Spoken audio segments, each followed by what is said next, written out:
Each year, craft-related issues are responsible for over 1.3 million service calls. The impact to the customer experience and financial costs is tremendous.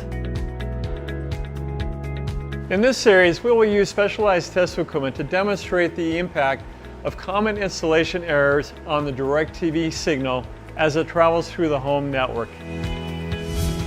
So in this scenario, what we're going to demonstrate is the effect of attenuation on cabling. I'm going to use a network analyzer. The network analyzer basically is sweeping from one frequency to another while measuring the attenuation or loss as it scans across. Right now, the top trace is the attenuation or loss as it goes from 2.3 megahertz to over 2 gigahertz. Right here we have 2.3 megahertz, which is the FSK signal that we use for MoCA communication. This marker right here is the MoCA frequencies. Here are the SWIM frequencies, and at this end are the satellite A-band frequencies. The trace down here is showing the reflections, or basically all the energy that gets reflected back when it hits a splitter or a bad barrel or a loose connector. Ideally, you want the reflections to be down here. But as you'll see in the demonstrations, this is going to come up and this is going to come down as we introduce different impairments and for hardware. I'm going to insert a piece of DirecTV approved coax cable so you can see what it looks like on a network analyzer. So now with the coax connected, you can see how the attenuation has gone down over frequency. So over at the high end, we're probably down about 7 dB. As you can see here, with just cable, there's no reflections. So we're looking really good. And this is what's expected of coax cable. What I'm showing you now is 75 feet of cheap retail cable with unapproved connectors. And what you can see is we're now down 10 dB, or almost twice as much attenuation or loss over the DirecTV approved cable, which is why we don't want to use this cable. So in this scenario, I'm going to show you what happens when a cable is improperly prepped. In this situation, the connector is not crimped. Right now, without me moving it, you can see that there's no loss and the reflections are down where we want to keep them. Now if I start moving the cable, now you can see what happens. The signal gets attenuated and the reflection comes up to the point where it's unusable. Down here, this is the MoCA frequencies. As it is right now, MoCA will not work. Bad enough that the signal for the satellite is up here. It's going to have problems as well. But as you can see, with me moving the cable, this is what happens when you forget to crimp a connector. Bad customer experience. Okay, so the last one I showed you was with a loose connector. In this situation, we have a connector with a steel braid wrapped around the center conductor. And as you can see, as I move it, the frequency and the attenuation is all over the place. You can see it jumping up and down, as well as the reflection is almost a dead short. This is why it's important to be careful when you prep the cables. You want to make sure that you don't have any loose steel braids shorting out the center conductor that can cause situations such as this. Okay, now this is one that I know we've all done at one time or another. The smashed cable. This is what happens when you smash a cable. You're crimping or crushing the dielectric in that cable. You're basically changing the impedance of the 75 ohm cable. And what happens is the signal, although it doesn't attenuate a whole lot, the reflection comes up. You can see now we're way up here. What that means is we're going to get a distorted signal. The quality of the signal is not going to be very good, and it's going to be another bad customer experience. This is why if you have smashed cable, you really do need to replace it. Don't let it stay in the system. Even with me pressing on the cable, you can see that I'm changing the attenuation And basically I'm changing the impedance, causing more reflections into the network. Okay, so first I showed you what the smashed cable looked like on a network analyzer. Now I'm going to show you what it looks like on a spectrum analyzer. So a spectrum analyzer is a little different in that it scans across, and as it does, it measures the power of the signal at different frequencies. A little different than a network analyzer, and as you can see, the visual effect is much different. So we're looking at the smashed cable again.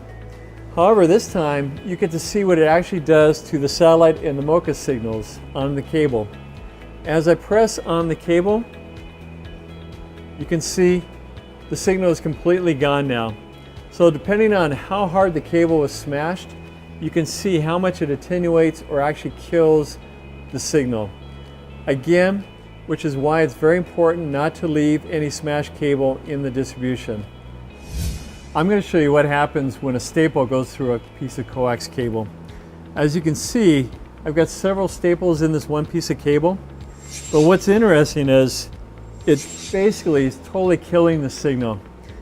There's not a lot of amplitude left here, but what's interesting is the reflection. Being up high like this, that is almost a total dead short, which means if you have any DC power going through that cable, you could possibly damage or burn out any hardware that might be connected to this cable. But now I'm going to show you what it looks like on a spectrum analyzer, which really hits home when you look at it. As you can see, with the stapled cable, there's absolutely no signal getting through. And what you're going to see on the AIM is either a low or no signal getting through, which means it's going to fail IV. So good practice, again, no staples, always use the approved clips.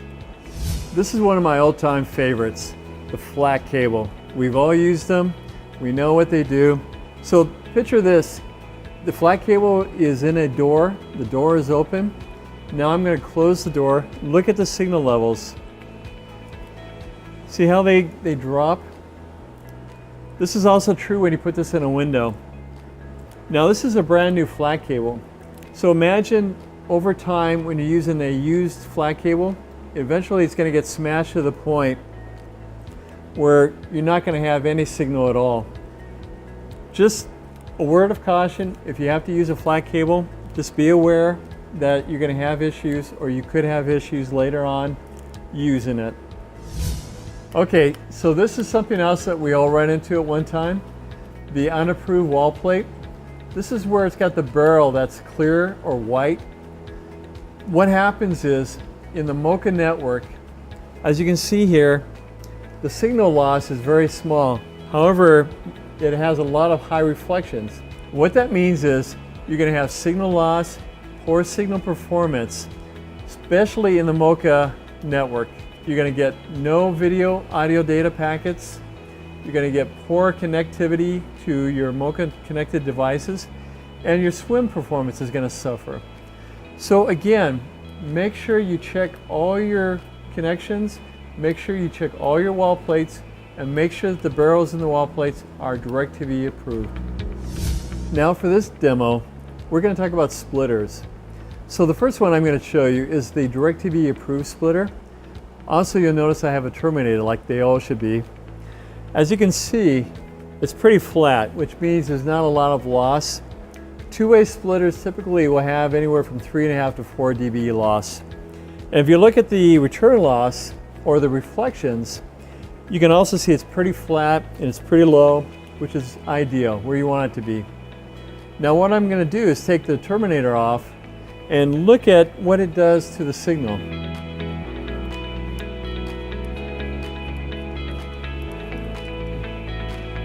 So now you can see we actually have some signal loss, and this right here is in the MoCA band. So right away we're going to have degraded performance for the MoCA circuit, which means that you're also going to have some possible MoCA issues. But what's most interesting is now we've got reflections. We're getting reflections from this open port not being terminated, and as you can see here, the performance is now being degraded, which means also the MoCA performance is going to be degraded. Okay, so I just showed you the DirecTV approved splitter. Now I'm going to show you what it looks like with a unapproved splitter. As you can see, for the most part, it looks very similar. However, right here, this is the killer. This thing is dropping out right in the middle of the swim frequencies. What that means is you're going to have very low signal getting through to the satellite box. Also, the return loss is very high on this device. What you don't see is at this end, the 2.4 megahertz, 2.3 megahertz, down in that range, this splitter rolls off at 5 megahertz. As we get down to the lower end, it's going to have an issue with the swim communication at the 2.3 megahertz. So besides having the satellite issues, you're going to have swim communication problems. Not good, because you'll probably be getting 775 and some other issues when you use these. So when you do an install, make sure that you get all these splitters out of the network and only use DirecTV approved splitters. What I've got here, I've got two decas, and I have to attenuate it because the signal from the decas is very powerful. But what I'm showing here is I'm going through a four-way splitter. You can see that the decas have synced up, but also I'm connected to a spectrum analyzer. And what you can see here, these are the decas talking to each other. So what I'm going to do, I'm going to open up one of the ports and I'm going to introduce some ingress.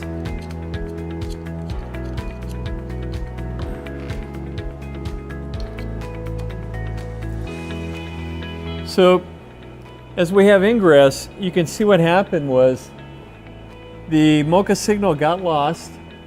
We now have a carrier on top of the MoCA band, and now the decas are struggling to communicate with each other. Again, if this was properly terminated, we wouldn't have this issue. But this is what happens when we leave splitter ports unterminated. We hope that today's demonstration of signal impacts will help you understand the importance of performing each step of the installation process properly and with care.